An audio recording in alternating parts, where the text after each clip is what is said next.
Welcome to Real Estate in the Tri-State, where we talk about all things buying, selling, and investing in the Dubuque area. Featuring experienced locals giving you their real estate insight. My name is Abby Rottler, and here is your host, my husband, Rottler. Alrighty, welcome back to another episode of Real Estate in the Tri-State. Folks, if you've been listening, sharing, subscribing, I really appreciate you guys tuning in, and I am super excited about our guest today. I am going to just preface this one. I truly do not know a whole lot about the legal side of most things.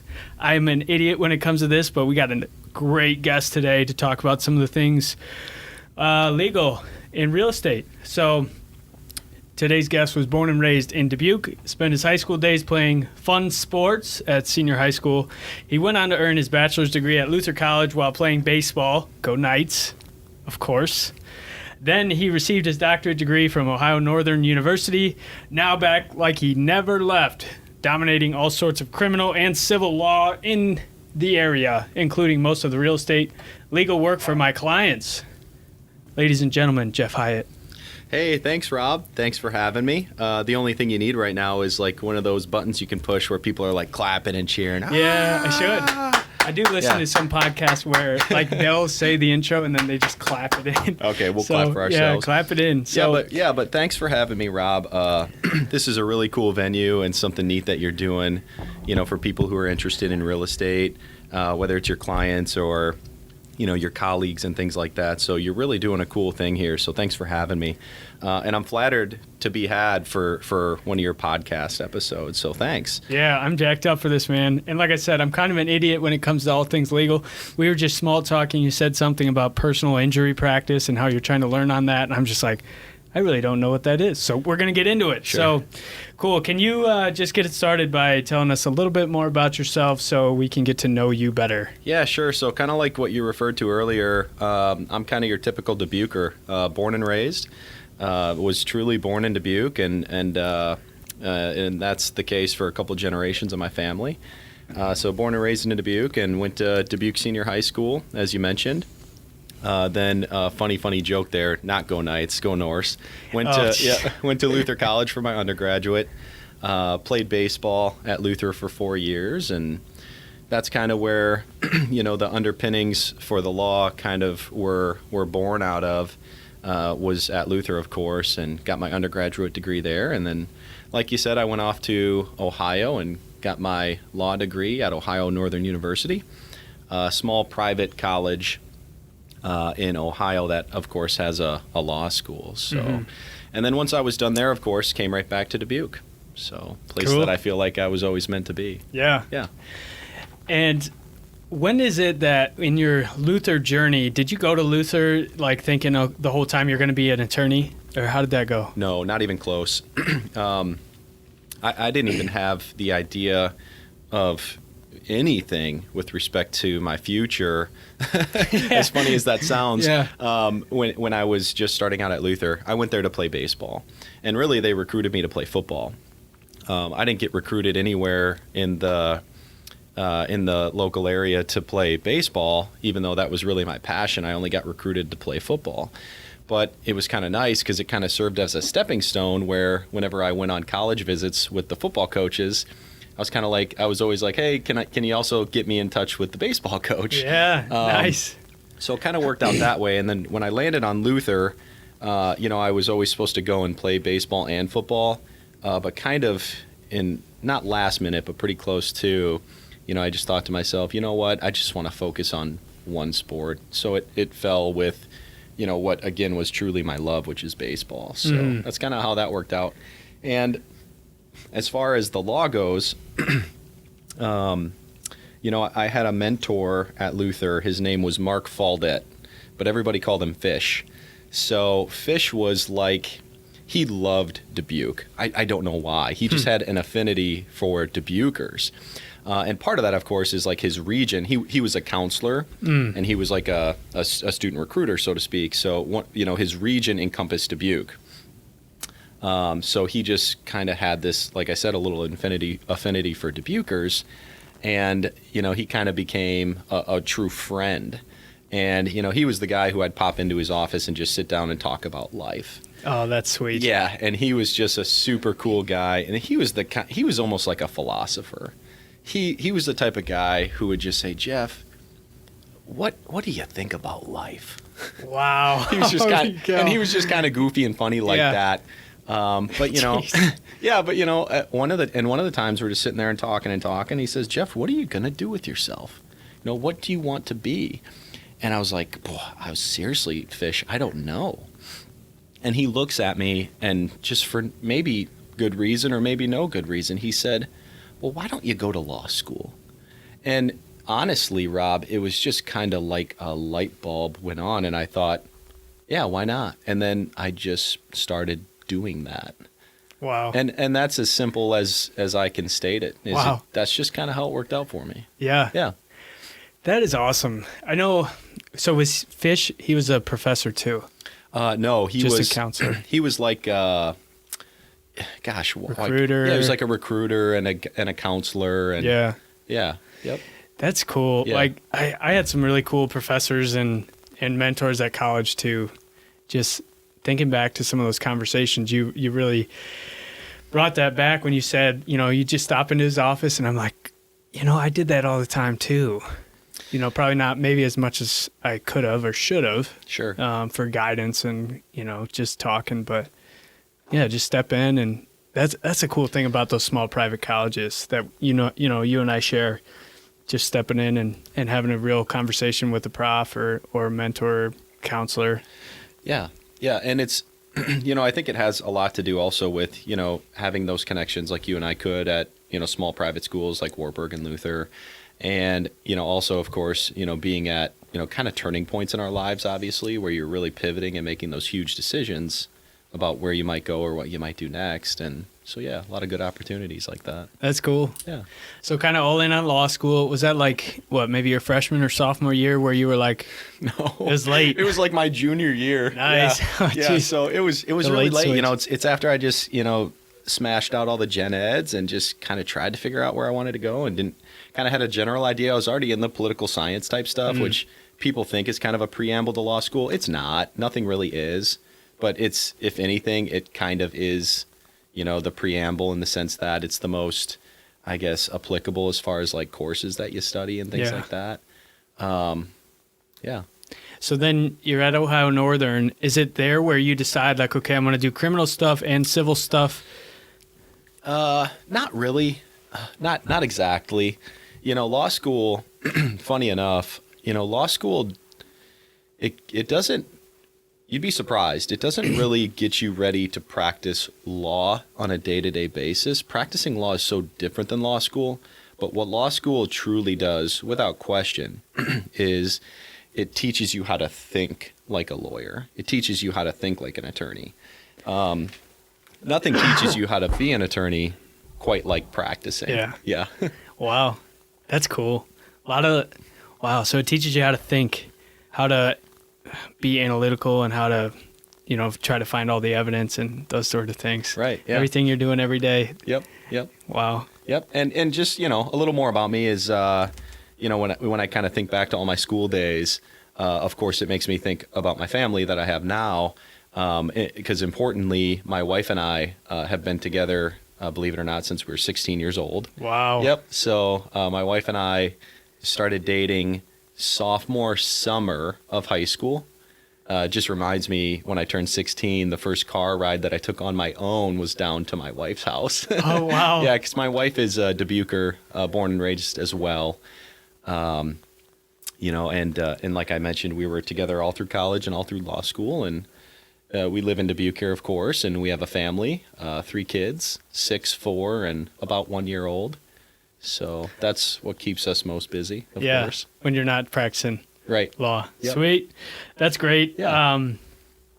So do you just want to break down then some of the areas that you focus on? Obviously, you do a lot with real estate. You handle most of my clients' work in terms of like title opinion, buyer, seller side, legal work. But what else do you do? Yeah, of course. So as you mentioned, the lion's share of what I do is real estate work. And that is because, our law firm has quite the niche with respect to legal work as it relates to real estate transactions, whether it's residential or commercial, kind of all across the board. Of course, the residential, it's just such high volume that we just do that. It's just constant, through your company. Yeah. That we stay pretty busy with that. And, we're pretty well known in Dubuque for doing the real estate work. So it's a big part of our practice. So in turn, it's a big part of my practice. And then beyond that, as you asked, I still do a little bit of criminal defense work just because I always have, and it's fun. You never see a case that's the same as the former. Yeah. And there'll never be another case just like the one you're working on. That's the really fun thing about the criminal work is just the fun, excitement, although the stakes are generally pretty high depending on the case, right? But then the other part that's a large part of my practice is personal injury work for claimants or for injured persons. So, of course, that's, if you're in a car crash, a car runs a red light and T-bones you, you're the person who's been injured and been victimized by somebody who committed a wrong on you, through no fault of your own. You now have a torn rotator cuff or maybe a broken leg or whatever the case may be, a herniated disc. It can be really fulfilling in the sense that you don't really know what that's like until your body, or your health truly is changed unnaturally through no fault of your own. And, it's very rewarding to help those people who are quite helpless because often, of course, those cases are run by what we call the insurance company bulls because, of course, generally speaking, I'm not fighting, somebody like Rob Rottler who T-boned my client. I'm fighting his insurance company. It's truly a David versus Goliath situation almost every time you step into the ring there. So, wow. So it's really fun and rewarding. And you're David, like little David. Yeah, of versus course. Goliath, the insurance bulls. Yeah, because it truly is the setup, and that truly is what you experience on each case. So yeah, I really enjoy that work. Cool. Yeah, that's great. With the real estate stuff. What do people need to know in terms of like staying safe in a real estate transaction, and where do you see maybe people get off track or make mistakes or get in trouble? Yeah, it's funny because I was getting my hair cut the other day, and just as well as anybody, almost the first question, if not the second, that the gal or person cutting your hair asks you is, well, what do you do for a living, right? And I'll be honest, I usually cringe because you say you're a lawyer, you say you're an attorney, and obviously most people have their viewpoints on that. Although I find that, doing the work that I do, again, can be very rewarding, just helping people. Oftentimes people who can't help themselves because the law is a very complicated thing. But at any rate, half the time I sit there wondering, should I lie and tell her that I work for the government? It's just to avoid the topic. Right. But I never do. I always say I'm an attorney, and tried and true, the gal goes, whoa, and the big gal, shot. And then the other gal's over here, and she goes, I better be careful, Jeannie. I better not say the wrong thing. And I said, yeah, you better not cut me with your scissors, lady. I said, I'll sue you. Oh yes, that is great. But the funny thing is we, her and I got to talking, and she, like you said, what kind of law do you practice? And we started talking about real estate, and she said, I've been trying really hard to get my credit up, and I've been trying really hard to kind of get things in a good position so that, things look good with the bank and I can start looking to buy my house. And she said, what do you think I ought to be doing? And I said, that's great. I said, home ownership is great. It's really important. It can really change your life. And I said, you need a good attorney. I said, you need a good banker, and you need a good realtor. I said, that's what you need. Because, as long as you can put those components together and get with people that know what they're doing and that you can trust and that you can call on, you can't go wrong. You just can't go wrong. So if you get a Jeff Hiatt and a Rob Rottler, you're 2/3 of the way there. There we go. 1-2 punch right there. Yeah. But, that's but really, great. those are those components from a buyer standpoint, of course. The seller doesn't exactly need a lender so much as the buyer, right? Yeah. But if you can just, get those trusted people in your corner and get the, bits of advice along the way and let them do their job the rest of the way, you're going to be in really good shape. That is such a great point. I think about, the questions I get day to day from people, first-time home buyers, first-time home sellers. Some of the questions, that they ask me, they trust me to answer those questions. They would be spending so much time just browsing Google, trying to figure out these questions, the answers to these questions. And then, Iowa real estate's different than national real estate. Like, we don't have titles, we have abstracts, Yeah. And so, like, some of the knowledge that you or I or a good lender could bring to the table for somebody who's a first timer or just not sure of themselves it's an infinite resource. It would be such a game changer to have someone like that you can trust versus just like trying to go at it on your own. I think, in my opinion, just because, and I'm rambling. Just because, like, on Google, like, all those things, I've been studying this stuff. I've been obsessing over it. It's my life for the last 3 years. And I mean, you'd spend 3 years trying to catch up and trying to get all the knowledge where you just go to that person, you go to me, you go to another realtor, and just ask them those questions. They already know the answer to them. Yeah, you're 100% right. And, being your own Google attorney might get you a little bit of the way there, but it can also be pretty dangerous. And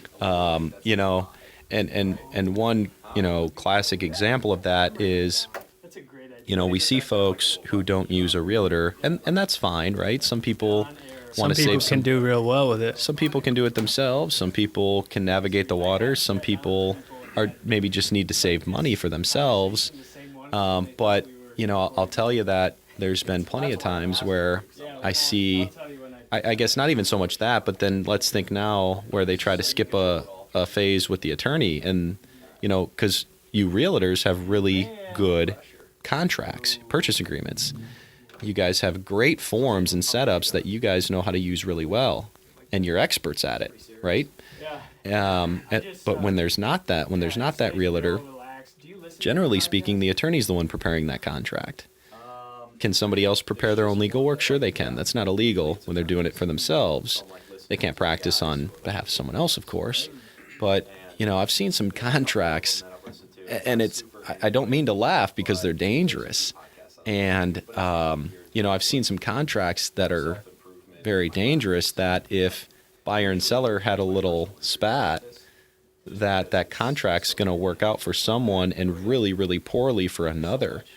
Or they're just so poorly written that, or they don't apply Iowa law well, or don't contemplate things that, if something went really poorly, boy, that couple $100 they could have spent on somebody or a couple thousand on a realtor, they're going to spend tens of thousands, filing lawsuits and things like that. So it's not like it goes like that all the time, but it's just something that when I see those contracts and they're just, they pull them off Google and they could be from like California or who knows where. Yeah. That could serve somebody really poorly in certain circumstances. Do you ever get anything like on a napkin? No. I want to buy this house for $100,000. Yeah. Close on this date. Those are the ones. That's the stuff that you hear about in law school that I'm sure I'll see someday. But no, I mean, I have seen it where they get out the blank piece of paper and they just jot notes down, and it's like, here's what our agreement is, and it's maybe it has the major terms, but again, one thing or another goes wrong, and there's big problems in a hurry. So is it your role to be like, hey, I see what you got here, for a couple $100, I can get this on a nice contract that's going to be up to date, with the Iowa laws, the local laws. 100%. Yeah. And it's not something that we get pushy about because we know how sensitive some people can be about stuff like that. So it's really not about that. And it's not about generating the work. but it's just about making sure that the person knows that, that's deficient, that exposes you to potential liability, and here's how, and here's why. Here's some examples of circumstances where this document you have could be a pitfall. This is how we do it and what we put together, and, do you want to, engage our services to do that or not? And then, of course, people make their own decisions, which that's what America's all about. Yeah. So you said something earlier that made me think a little bit. You talk about representing in a criminal case. Is it your role? This is just a general question, not real estate based, but general law.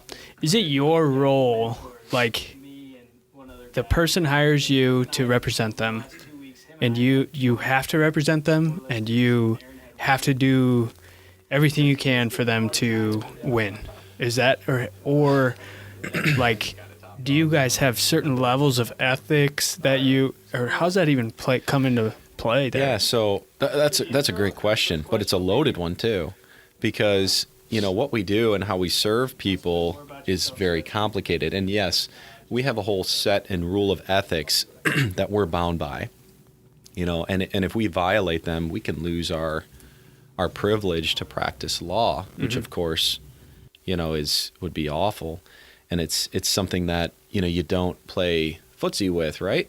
But, I guess to answer your question, the client's interests are always paramount, right? And, we serve on their behalf.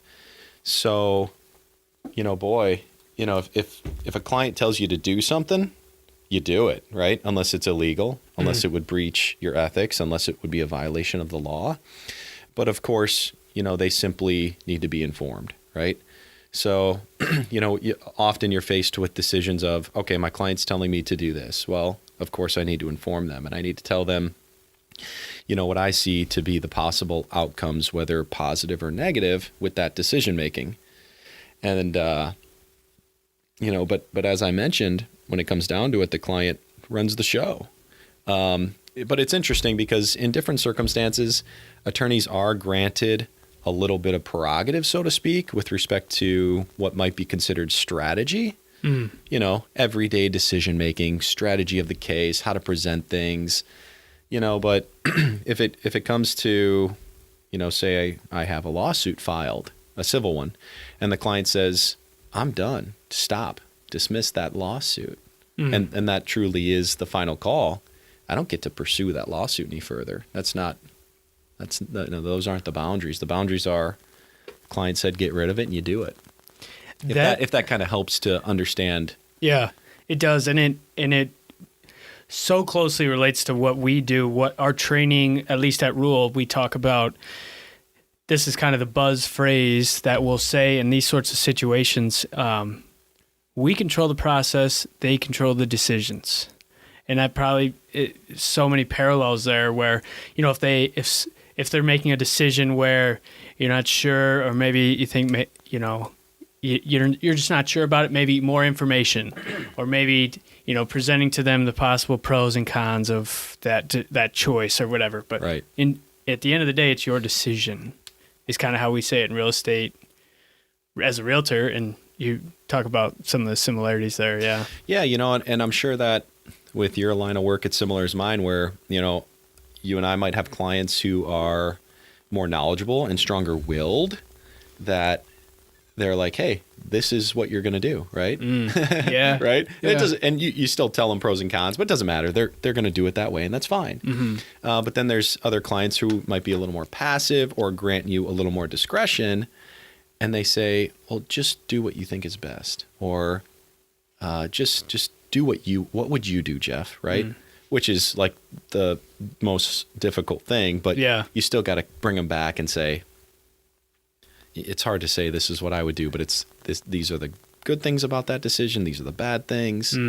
But if you make this decision, here are the bad things. So let's make the best decision together. Yeah. I just feel like you probably catch yourself in some high emotion situations. In real estate, same for me, like, buying a house or selling a house, missing out on a house, like those are high emotions situations too. Like, I don't know. Yeah. No, they definitely can be. You're the most calming person, though. Your voice, just like it's calming. Oh, thanks, Rob. If I ever have like a real big problem, I'm calling you up and I'm just gonna listen to you for a minute. That's good. I'm glad you feel that way. But yeah, that's just it though, because you as the realtor, the agent, you guys call yourselves realtor, agent, and what have you, and I as the lawyer or the attorney, whatever you want to call us. It's great to serve these people because you're the one that they come to, right? And that you're the one that they come and say, what do I do? What does this mean? And they lean on you. And it always reminds me, a very humbling moment for me was years and years ago when my awesome little niece, who's also my goddaughter, was being described by my sister, like what an attorney is or what a lawyer is, because she was trying to figure out what I do, right? And I think I kind of said this a little bit ago in a different context, but my sister told my niece, my goddaughter, that I help people who can't help themselves, which isn't always true, right? I mean, we have tons of clients who can help themselves, who are very, professional and advanced in their knowledge and whatever, but in some degree, at some level, that's what you and I both do, is we help people who can't completely and entirely help themselves. And of course, that comes in different varying degrees where, perhaps I'm representing an accused person and they're innocent. I mean, I have truly, obviously everyone is innocent until proven guilty. That is just the hallmark of America. Yeah. But let's be honest. Some people are truly just completely and altruistically innocent. And what I mean by that is, has honestly been accused of something that they truly didn't do, such that the accuser had an ulterior motive. And I say that because, don't get me wrong, this very rarely happens, or at least that I can show that and prove that. But not too long ago, I had one of those cases where I had never, ever been so certain that my client was being accused of something that they just truly didn't do. And, in that case, it just made me think about what my sister told my niece, that in that case, I was really helping somebody who could not help themselves. Because trust me, if you're accused of something and you get thrown into the system called the criminal law system, it's a whirlwind, and there are a lot of forces that are coming after you, because some people may choose to think and say that you are guilty until proven innocent. That's what because trust me, if you're ever accused of something, you will feel that way. And I can say that because I've seen so much of it that, of course, when you're in that court of law, you are innocent until proven guilty. Yeah. But at times throughout the process, it might feel the other way around. Yeah, you see in the paper, in the news or something, someone gets arrested for some big deal, whether it be a murder or something else, and they haven't actually gone to trial yet. Everyone's going to assume that person who got arrested is guilty, right? That's how, like, the general population, I feel like, takes that in. I think part of that is human nature, right? I mean, we might want to all find and see the good in people.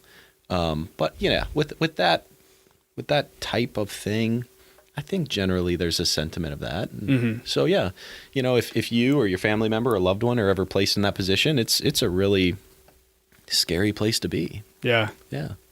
That's not exactly real estate law, is it? No, but it was so fascinating. It's kind of fun I'm just to talk about. Diving down this rabbit hole. Back to real estate. So what are the general services that you provide for a buyer? Maybe if a first-time home buyer is listening to this, they're like, what? I need to have an attorney? What for? Like, what are they going to do? How much is it going to cost? Yeah. Those type of things.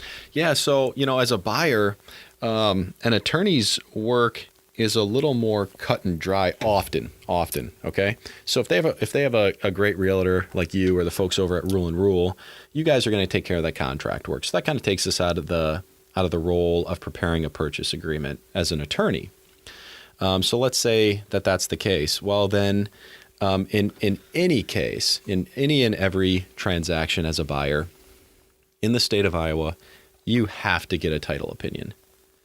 Must you? No, but you just have to. Okay. Yeah, I don't even say it as an option. Yeah. Well, quite frankly, if you have a lender, if you're getting a loan, it's going to be a requirement. Yep. But if you're purchasing with cash, do you have to get a title opinion? No. But if you don't, boy, ill-advised, right? Yeah, right. So what is a title opinion? Yeah, so a title opinion, I was interesting in this regard.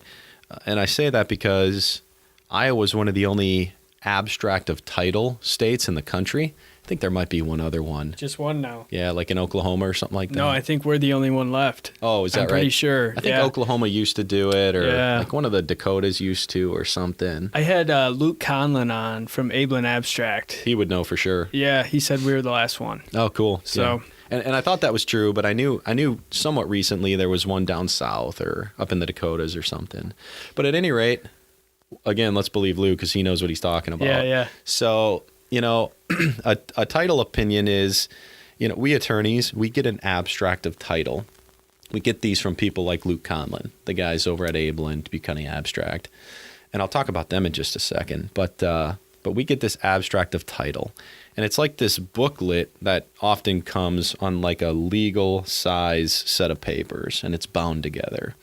And what this abstract of title is doing is it's essentially showing you the legal history of that property that you're going to purchase.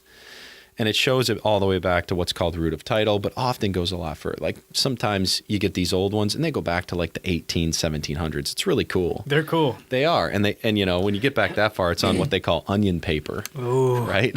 Sweet. And it stinks, and it's real thin, and you're scared that if you touch it wrong, you're gonna rip the whole thing apart. Yeah.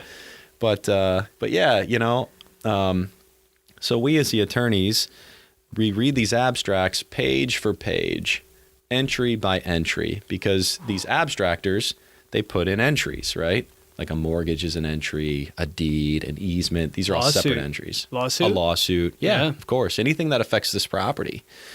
And we examine this abstract, and then we give a title opinion, an opinion about title, right? And what we're saying is, functionally what we're trying to tell people is, here are the things that need to happen to get you good title. This mortgage needs to get released.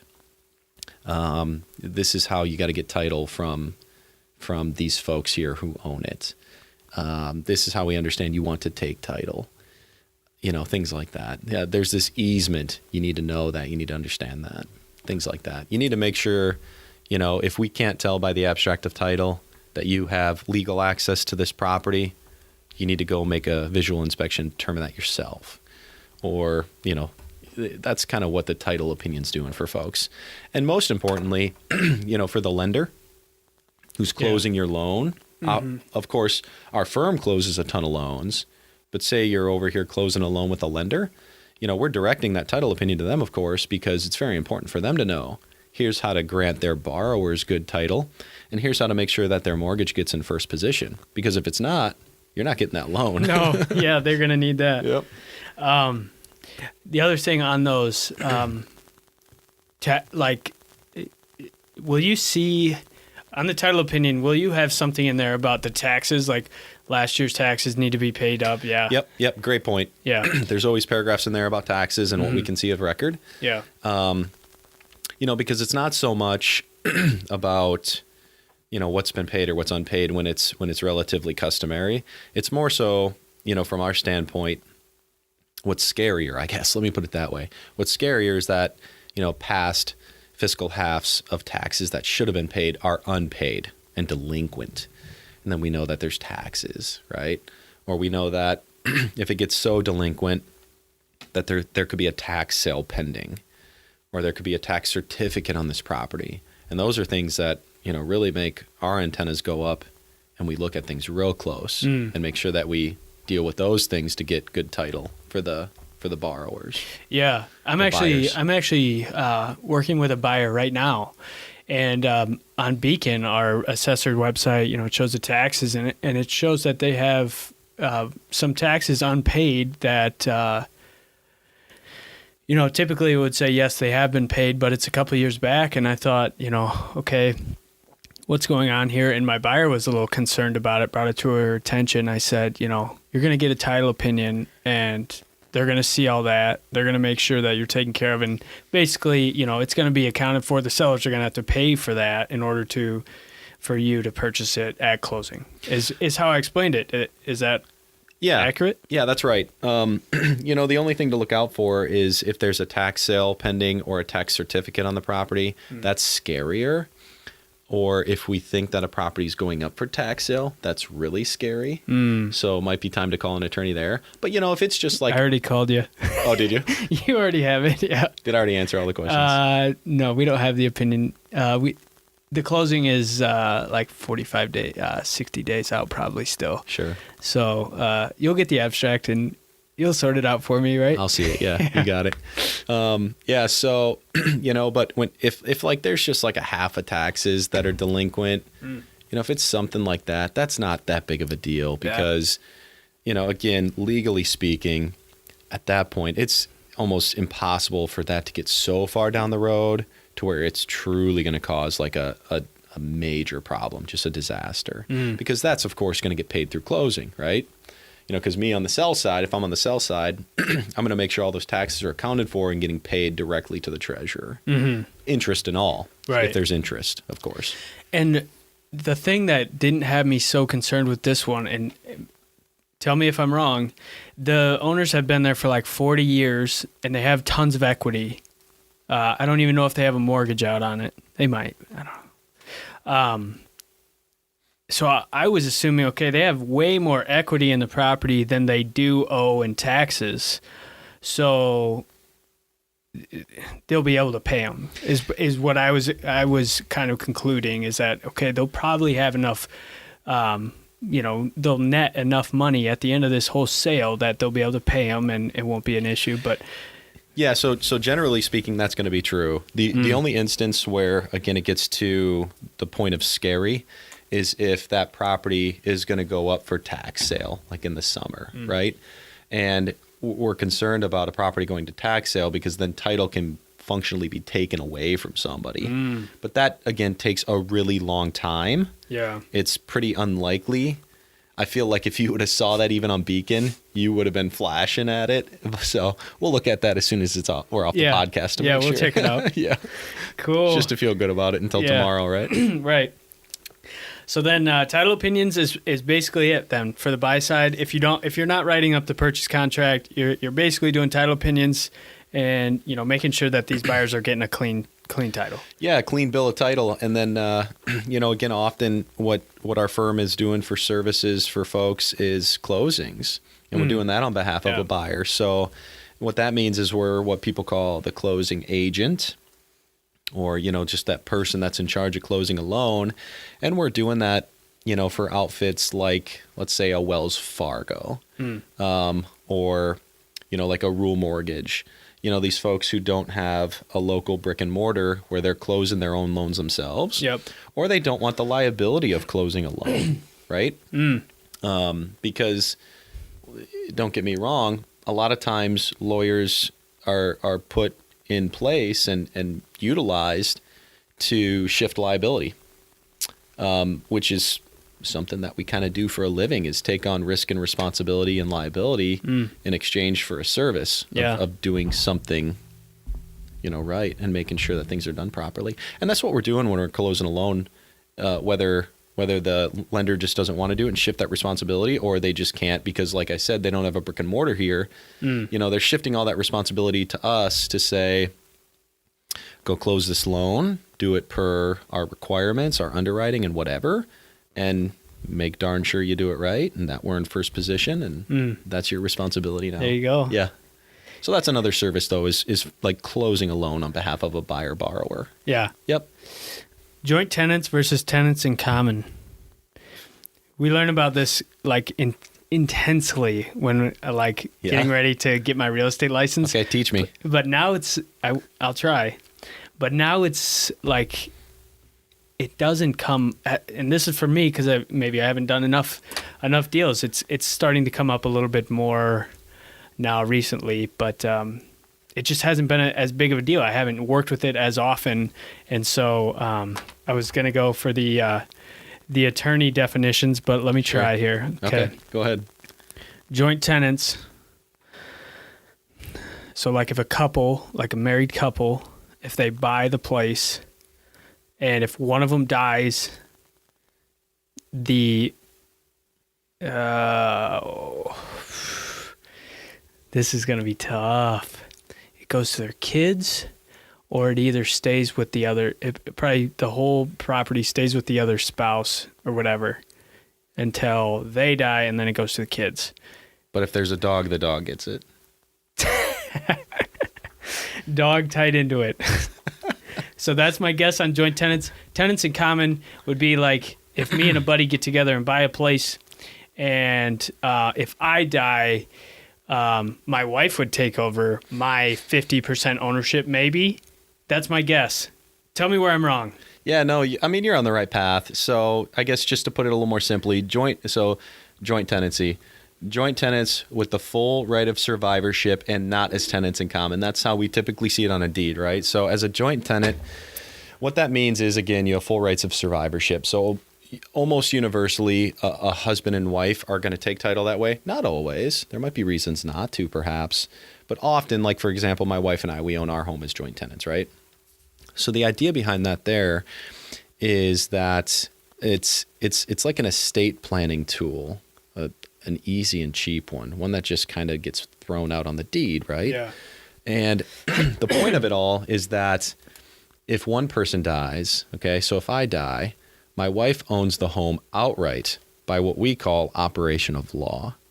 So what that means is that when it comes right down to it, there might be a little legal thing to do for some reason or another, but by operation of law, my wife owns that house outright and exclusively without a bunch of hocus pocus, okay?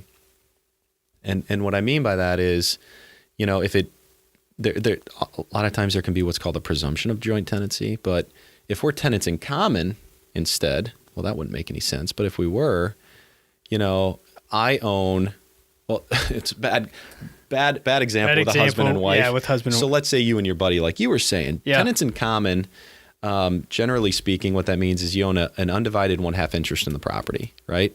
So it's not like you own the upstairs and half the living room, right? It's not like that. Yeah. An undivided 1/2 interest. So what that means is, you know, you and your buddy John own the house together as tenants in common. Well, if you die, he doesn't own the whole place to himself with rights of survivorship by operation of law. That undivided 1/2 interest kind of stays with you. But you're not here anymore. So yeah, in function, it's going to be like with your wife because she survives you, and arguably your estate, okay, your estate planning might say that she gets everything, right? So functionally, that 50%, so to speak, kind of stays over in Rob's column. Yeah. Whereas if you and your buddy were joint tenants, maybe that's what the arrangement is. Probably not, though, right? Yeah. Because maybe you're sticking half of your money into it. Why would you want to die and he just get that 50 grand you stuck into it? Right. You see? Yeah.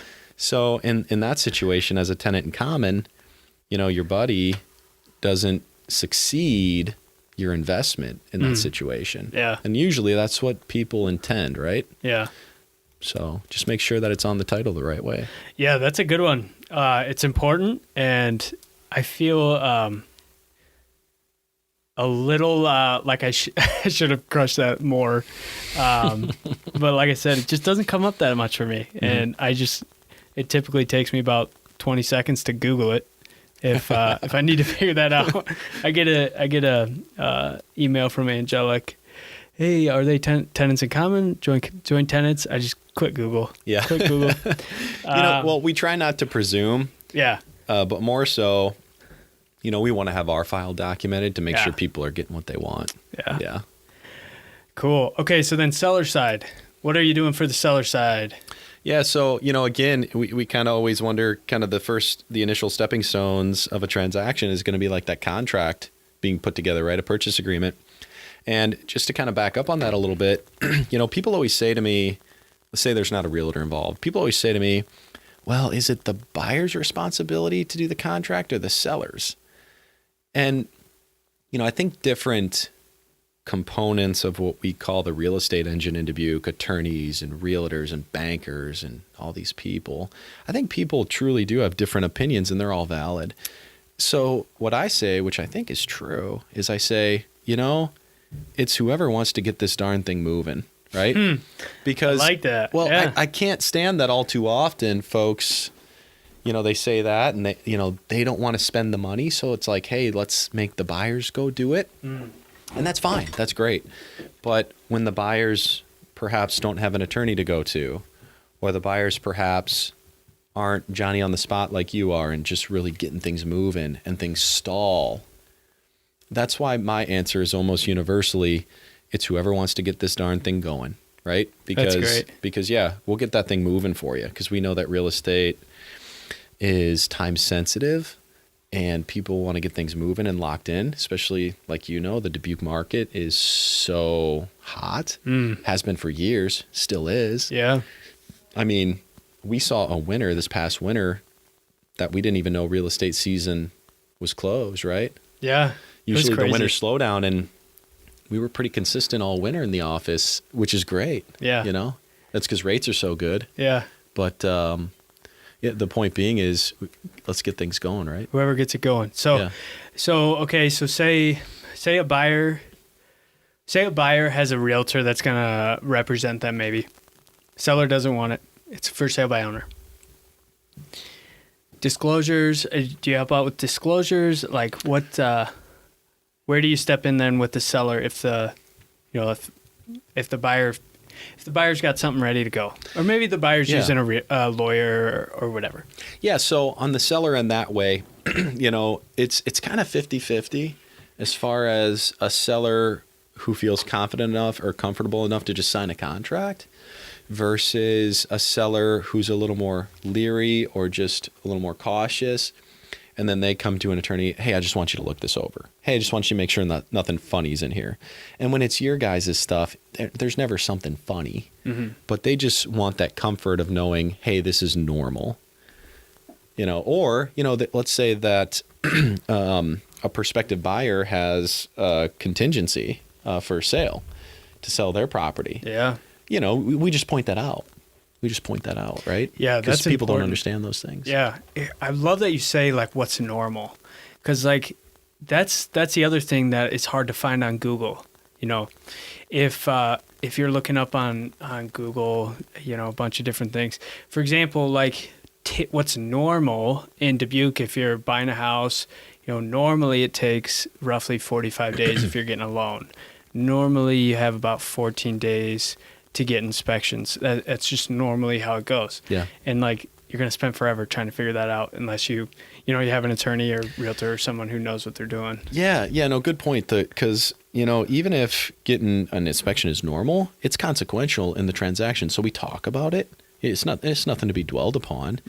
But you point it out and you just, you briefly explain those things. But, obviously the typical language in there about taxes and about abstracting and about the deed requirements.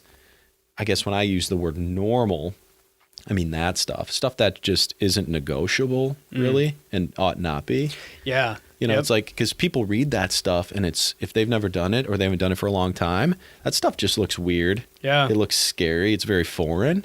Yeah. Because people ask about stuff like that and I'm like, hey, that's very normal, right? Yeah, that's a great way to put it. I'll be honest, I haven't read the entire purchase contract in a while. And I don't know every single line. I know there's some realtors out there who might. Sure. But yeah, focusing on the negotiable things, the moving pieces is what I always talk with my people. We're going to talk about the moving pieces here. There's really only 5 main moving pieces to this contract, and here they are. The rest of the stuff, here it is. You can read it if you want, that type of thing. Right. It's very normal. It's typical. Very cool. Yeah. So then we get into deeds then, deed work for sellers. Yeah, one thing to point out about deed work. So as a seller, you kind of get a little closer to closing. And, as the seller's attorney, you get that buyer's attorney's title opinion. And, of course, you look at all the things, like I said, the buyer's attorney saying, here's all the stuff you need to do to get my folks good title. Well, as a seller's attorney, often with us being a one-stop shop, we're often doing both deed sides. package and the seller's closing statement is what I was referring to. Yeah.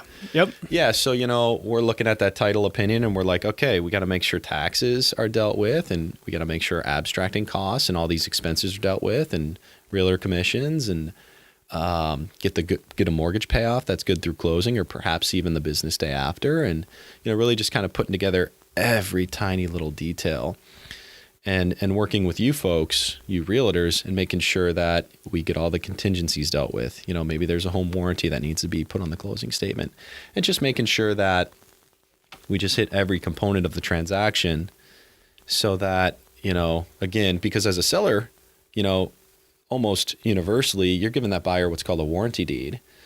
And those warranties, as we consider them, that extends beyond closing. So it's really important not just to kind of throw things down and say, okay, we're done, we'll figure the rest out later. Yeah. No, it's going to be done the first time around, and just get it done right. So, that's kind of as a whole. But the deed is kind of interesting in the sense that, one of the main components of a deed is ensuring that the proper grantees are listed on that deed, the people granting title. So if you're buying my house, of course, it's the attorney's role to make certain that both myself and my wife join on that deed. Of course, that's easy in our case because my wife owned the property together. But, say the seller took title as a single person and he just recently got married. Sometimes that shows up in an abstract. Sometimes it doesn't. It depends on where they got married and so on. So it's really important to make sure that we're listing the marital status on a deed for a seller, but also that we're right about that. Yeah. Because once in a while, things aren't communicated very well, and something like that could slip through.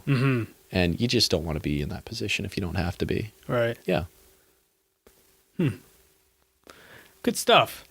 Let's get last thing before we get into some of these closing questions. I know time kind of flies in the studio, but we're doing pretty good so far. We're on a roll. Let's talk about like LLCs, or like bigger, like say a group of 10 people want to get together and buy something. Like currently, I'm actually talking with a guy tomorrow. There's and it's public knowledge, they've been trying to find investors here on social media and such. There's a group of people trying to buy there's a 41 units for sale out in Asbury, and they're trying to get a group of people, private equity firm, everyone kind of throws in some money and they own certain portion of the property. What do you...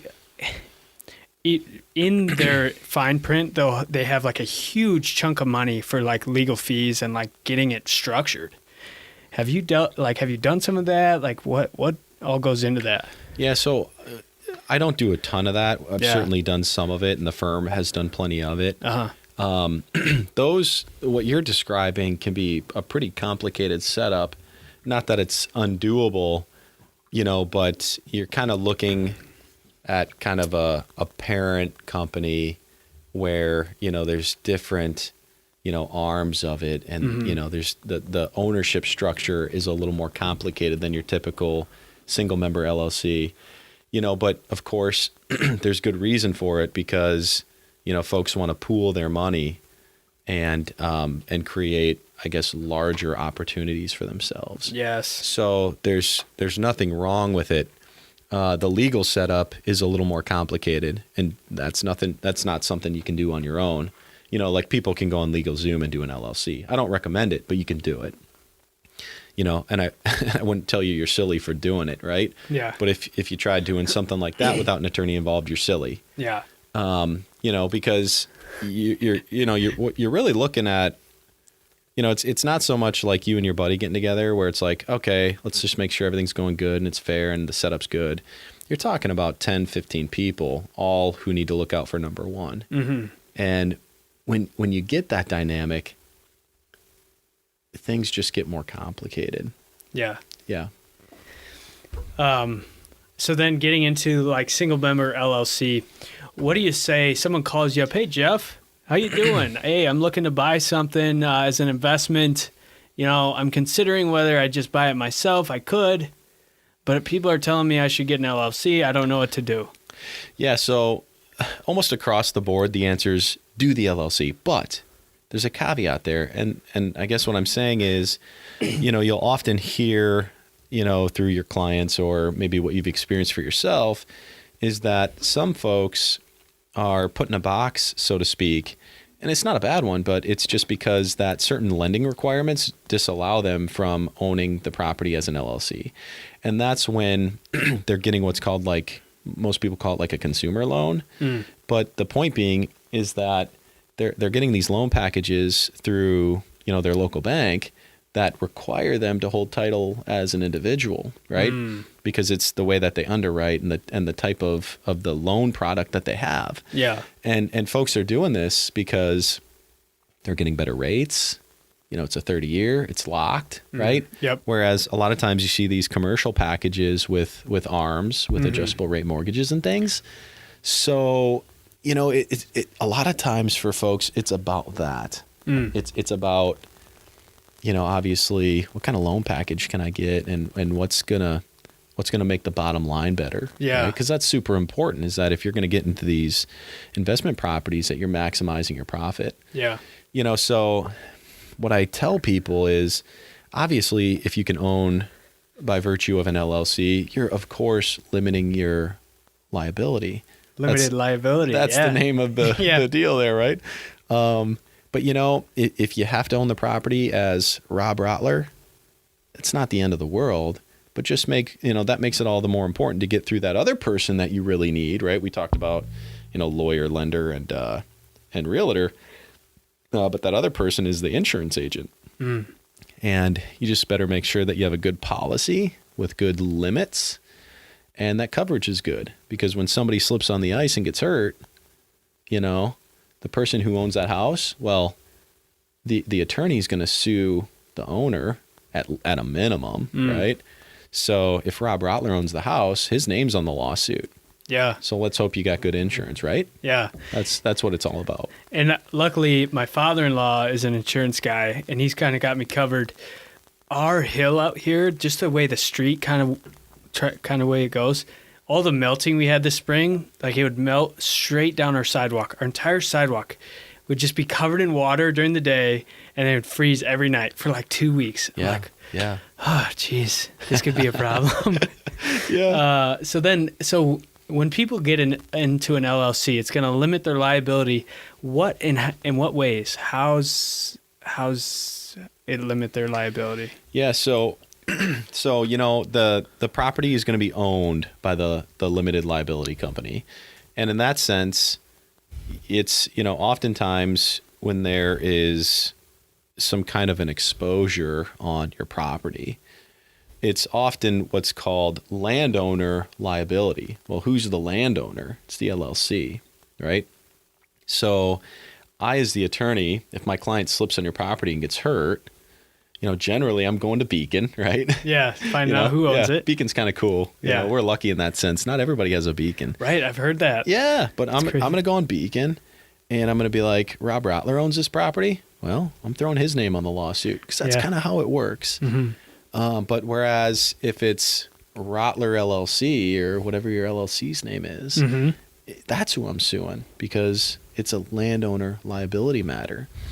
And the law says that you get afforded certain protections by reason of organizing under this company, which is, you're in this representative capacity, as long as that company's not a sham, right?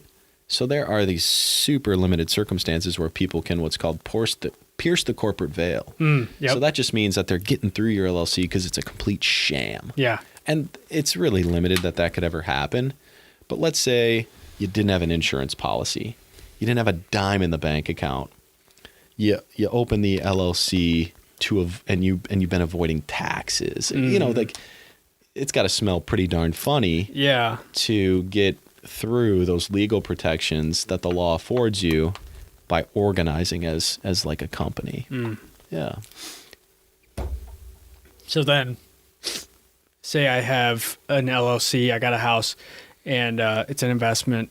I got maybe I have $10,000 in a checking account with that company at the bank that has mortgage on that property.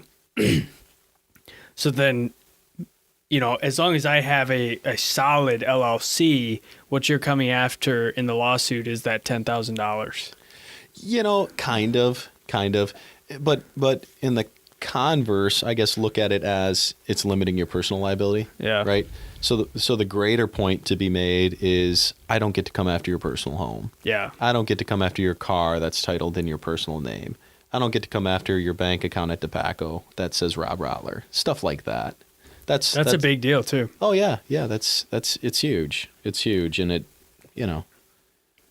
why would you want to put yourself out there and try to help people who want, nice and affordable housing, but yet have just a boatload of exposure personally, right?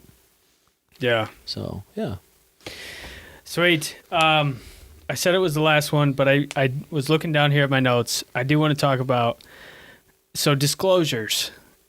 Oh, sure. When we talk about disclosures, when I'm, presenting it to a seller, like, hey, you need to fill this out. Make sure you put everything on here that you can, anything that you know about the property, anything, that is an adverse, adverse defect or something like that with the property.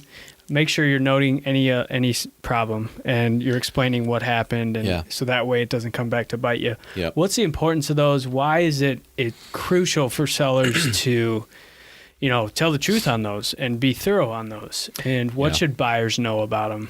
Yeah, so that's an awesome question. It's good that you brought that up because it's probably one of the more practical things that you can bring to people in a real estate transaction, because you'd be shocked at the litigation. So if there's litigation by reason of your standard real estate transaction, that's got to be up there as far as the most likely. Because people get so fueled up when they think they were lied to, when they think that somebody hid something from them. That gets people pretty upset. Yeah. Gets people, like you were saying, Rob, emotional, right? And that's something that gets people motivated, angry, frustrated. You hear people say, I'm doing this out of principle. That's something that somebody's going to do something out of principle over when they feel like they were lied to, or when they got, the wool pulled over their eyes. Yeah. So the point being is that, in Iowa, we have laws out there about disclosures. I think it's Iowa Code Chapter 558A or 558A, I think. But at any rate, the point is that, a transaction, if I'm not mistaken, can actually be voided in certain ways if disclosures aren't provided.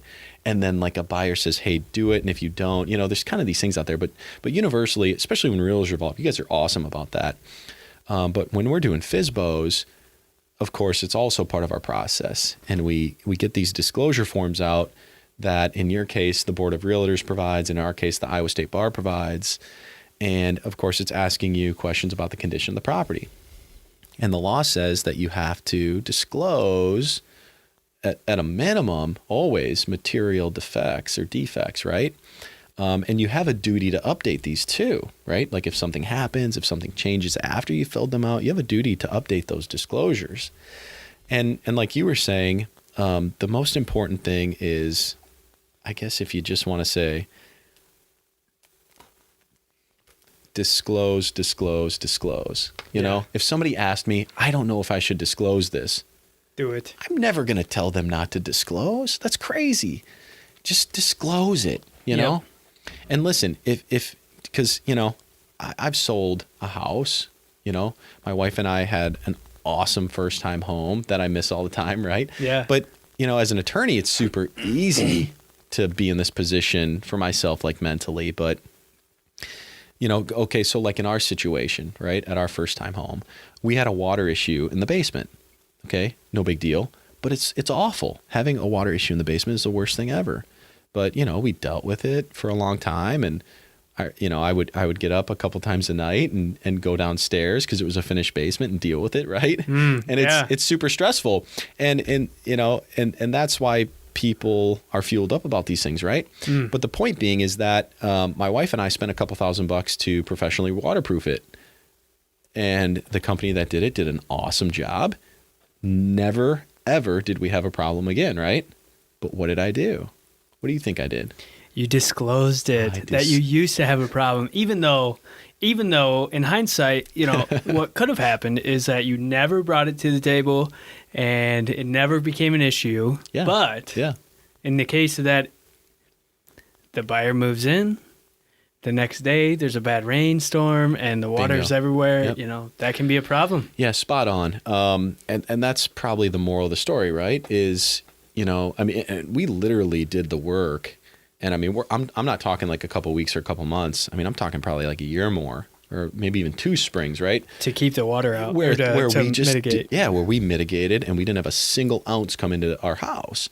But I disclosed it because, if nothing else, I like to think that those buyers were like, "Hey, that's nice to know," and that makes us more comfortable, right? Yes. But at a minimum, I think I'm protected because everything I said was truthful, 1,000,000%.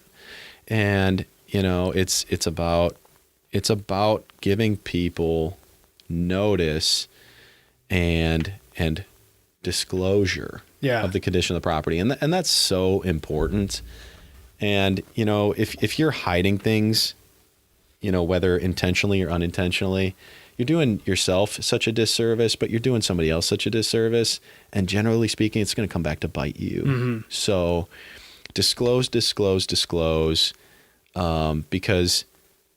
trust me, even if you do it with good intent, even if you do it with an honest purpose, that buyer isn't going to look at it that way when they are setting the alarm at 3 a.m. to go downstairs and put new towels down. Yeah. They're just gonna have an attorney send a nasty letter and then file suit against you. Yeah, and how does that go? Yeah. Like if I move in, there's no basement water issue disclosed. I move in and there's water the next day. Like, yeah. You go to an attorney like, hey, here's what happened. They didn't disclose anything. I think they probably had water before this. Yeah. What do we do? What can we do? Listen, there's just ways that attorneys dig this stuff up, whether it be through an expert or just common sense. Or I had a case where these folks, I'm pretty confident they didn't disclose because we were able to dig up a contractor who was there dealing with a water problem, and he talked to the owners, and the owners, of course, acknowledged the water problem, and they said they never had a water problem. And we did the investigation, and we did the digging, and we did the interviewing of folks, and it led us to this contractor who's like, what's he talking about? I was in there. That's great. I was talking to these folks. There's a huge water problem. Yeah. This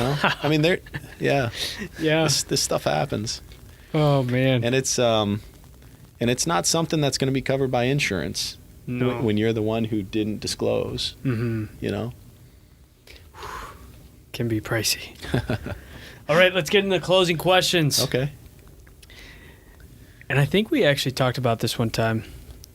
You do a lot of reading as an attorney, a ton of reading. What's your favorite book? Well, it's compulsory reading. It means I have to do it, right? Yeah. I don't know if we talked about this. I think I remember you saying something like, I read so dang much that I don't do a lot of enjoyment reading. Yeah, so that is what I would have said because it's true. But, if I read any books, this day and age, it's like self-improvement with my practice. So it's funny. I was talking about the insurance bulls. Right now, my favorite book is Running with the Bulls, authored in part by Nicholas Rowley. He's this dude who is this personal injury attorney. He's kind of like out of the LA area, but he's got some major ties to Iowa. And this guy is cream of the crop sort of a dude. And, just one of those books where, somebody can kind of change your life and perspective and how you do something. That's kind of like what this book is. So I'd have to say that's my favorite book right now. Nice. Yeah. What are your hobbies? Oh boy, I don't have any. Skiing, snowboarding. Yeah. So Rob and I went skiing and snowboarding a couple weeks back. Went down to Sundown on an awesome night when it was snowing out. Amazing. All night. Yeah, it was Great fun. Yeah, so Rob skied, I snowboard. So I've been snowboarding since either junior high or high school. I don't know. Mm-hmm. And haven't done it for years, but trying to get back into it because my kids are taking a liking to skiing, which is really fun to watch. Ooh, it's a good hobby fun for them. Little father-kid moment. Yeah, it is fun.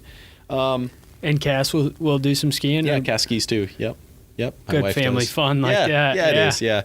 But, for years and years, I started playing what's called semi-pro baseball, but it's, I guess a better word is like for wooden bat league around the Dubuque area here. I started doing that when I was in high school, actually, because my coach, Tim Felderman, had historically played on a semi-pro team called the Rickardsville A's. So do you know where Rickardsville is? Just north of Dubuque. So I played baseball. Obviously, I played in high school and then I played in college, but concurrently, I would play for the Rickardsville A's whenever I could in the semi-pro league. And that was just obviously a major hobby of mine for so many years. So I played for the Rickardsville A's all the way up full-time until my first son was born. So 6 years ago. And then at that point, life just got so busy. And there was obviously a little more focus on family when there's a kid there. So that's when I kind of went part-time, so to speak, right? Kind of sub. And then eventually, at some point, it's not fair to the team. So I was just like, you know what? It's all or nothing. So I stopped playing baseball regularly around that time. So not so many hobbies there as I used to. Yeah. Yep. Sweet. If you had to point to the one thing you either learned, developed, or were just born with that makes you successful, what would that be? Oh boy. That's you're making me self-reflect here. You got to think. I'm like fish over here. It's making me yeah, you are. What is life? Yeah, you're like fish. What is life? Jeff, what do you want to do with yourself? Yeah. Say. I think with our real estate practice, it's really all about, promptness, just a high level of service, and trying to do that. I don't know, not to be corny, not with a smile, but kind of like that, and just try to just have as things get so busy, right? And you just hear more people say it more often. I don't know if COVID just made everybody's life more hectic and busy, or if it's just that life never slows down. But no matter how busy you are, you try your darndest to continue giving that high level of prompt service. What you could consider and call the founder of our firm, Dave Clemens. You don't have the pleasure of having known Dave, because Dave is like what you'd call the senior partner. He's retired, of course, but Dave Clemens was like the patriarch of our firm for forever, right? Since we started there. Dave's, I guess if you'd say just a motto, his thing was just go, go, go, right? Don't let that voicemail sit there. Call that person back. Don't let that email sit there. Get back to them. Don't let that abstract sit there. I mean, what you might notice about our firm is when we get an abstract in, we get it out, right? What's obviously not very unusual is I got 3 abstracts in today, and I get them at the end of the day, right? I don't have time to do them in the office in the next couple hours, but they go home with me every night and they get done that night, right? So that's Dave, right? And it's all about prompt service whenever humanly possible, especially in the real estate industry, because it is time sensitive. Those deals move. People need things, or bad things can happen, right? Yeah, that's phenomenal. Who is someone you're wanting to meet? That's a tough question. That's impossible. What kind of question is that? That's one of my closing questions. I can't pick Rob Rottler. It's got to be It's got to be. I already met you. Yeah. It's got to be someone who's alive. So there we go. Narrow it down a little bit. Okay, that helps. They're living now. You know, if it was going to be like to go out to the bar and have a beer with, it'd probably be like Dave Portnoy, right? Hell yeah. Yeah, people our age know Dave Portnoy, Yeah. the Barstool sports president. Yeah. He's a really interesting dude who's really in the news all the time, and he's just one of them guys, right? He's so I think that'd be awesome. cool. Oh, God, it'd be so cool to meet him. I think it'd be but cool he to meet also, him. like, God, the way he carries himself, but he, like, literally crushes in business. And We'll talk about confidence. Yeah. You know, he's a very crude guy, Yeah. right? He's just kind of like, he's like a multi-million-dollar businessman who's still living in college, kind of, right? Yeah. Like just kind of with his attitude and that, which is kind of fun. So interesting. But boy, his confidence level is through the roof. And if you want to take something from him, it's be confident in what you're doing and how you Yeah. approach things. Yeah. So I think if I met somebody, it'd be him. That'd be cool. That'd be so cool. If it was something more formal, I'd probably pick some former president. I don't know who, Yeah. because politics are so controversial. But Yeah. I don't want to talk to a president. I want to learn some secrets. It's on my bucket list. To Meet a president yeah, at some, yeah. yeah.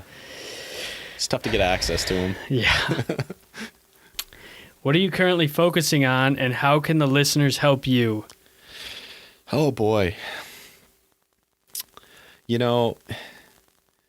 My focus, I guess I'm almost going to talk about a pitfall of my own, because my focus on a daily basis is probably a little too micro, because, and out of necessity, because, you have however many real estate deals going at once. You got however many abstracts, you got however many cases where today you got to do this and then the next day that. So I guess, what I'm focusing on is just, again, that level of service and just making sure that I'm constantly working hard and trying to crush things so that I'm meeting expectations and surpassing them constantly. And obviously that can be boring and tiring, right? But it's important. But I guess what I meant by a pitfall is, I guess I wish I had more time and insight or oversight to be able to look at so much more from a macro level, because, when you got 50 things to do on a day and, you get a couple hundred emails in and out a day, it's hard to just take a step back. Yeah. Right. Yeah. You get caught up in like the work, and it's like, Yep. I totally am with you there. Yeah. And obviously, you'll learn this pretty darn soon, but especially with your family and with your kids, I was talking to another attorney the other day, and he's obviously older, and, we got to talking about this or that, and I was like, yeah, and, da-da-da with the kids, and, and we were just kind of making fun of like the grind and about how, you never get away, or, you joke about, haven't had a vacation since my honeymoon or whatever. You're just joking around. Yeah. And, that older attorney obviously kind of looks at, kind of talks to you and says, that was me too, but, you got to make time for the family. You got to make time for the kids. You got to step away from the office. You got to do these things. And that kind of made me think about the macro, right? And just trying to get up 100 feet and look down and say, what am I doing or not doing? So I guess to answer your question, what am I focusing on? Boy, I'm just trying hard to step away, even if it's just mentally, to just kind of step back and say, am I doing this right? Not just everyday work, but am I doing all of it right? Could I be doing better? That's deep. That's good. Fish would be talking to me about this. Fish would love it. You're like my fish today. Yeah, man. Fun question. What's your favorite movie? Oh boy. My favorite movie. I'm trying to think if there's like a movie that I just like constantly watch, right? Well, this is funny. I guess if I'm just going to, most people think this is stupid, but if I just thought of like movies, right? growing up, you know, it's kind of like the Adam Sandler movies. They're just so funny to me. You know, like Happy Gilmore, Big Daddy. Yeah. Movies like that just... But I guess more so that kind of like what I call the classics, right? The 80s type movies, like The Goonies. You know, for me, that's kind of like a childhood classic. Yeah. Dumb and Dumber is like an all-time favorite. One of the best. Who doesn't love Dumb and Dumber?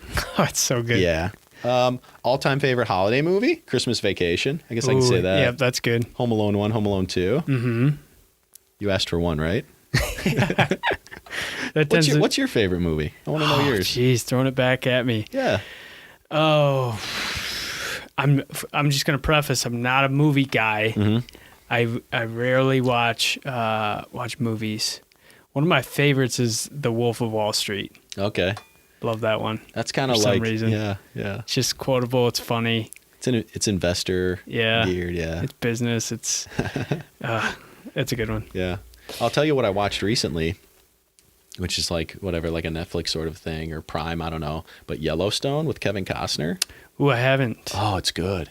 Yeah, it's good. Yellowstone. There's only 3 seasons so far. Major cliffhanger at the end of season 3. Won't say anything more than that. But who doesn't love Kevin Costner? Field of Dreams. Yep. Good story here. So my dad was a cop in Dubuque for about 20 years. He actually joined the force the year I was born. And he was doing like a security detail when they were filming The Field of Dreams. Really? And my dad got to eat lunch with Kevin Costner at a No picnic way. table. Got to eat pizza at a picnic table with Kevin Costner. That is sweet. And got to like just sit like this and talk to the guy. Oh, Said he was super nice, super personable. that's great. Yeah. How cool. Yeah. Isn't that something?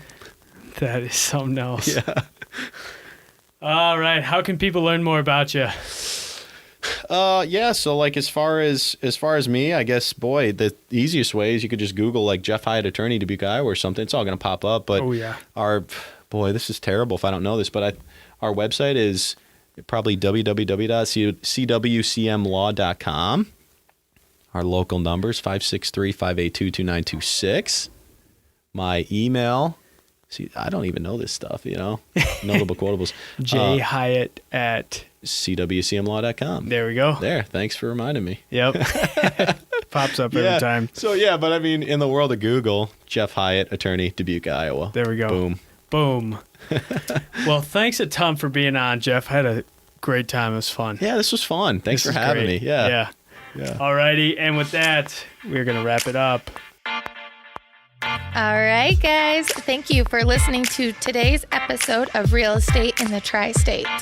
We want to encourage all of our listeners to send in any and all real estate questions to us at rottlerpodcast@gmail.com. More details in our show notes. And as always, let's have a great day, folks.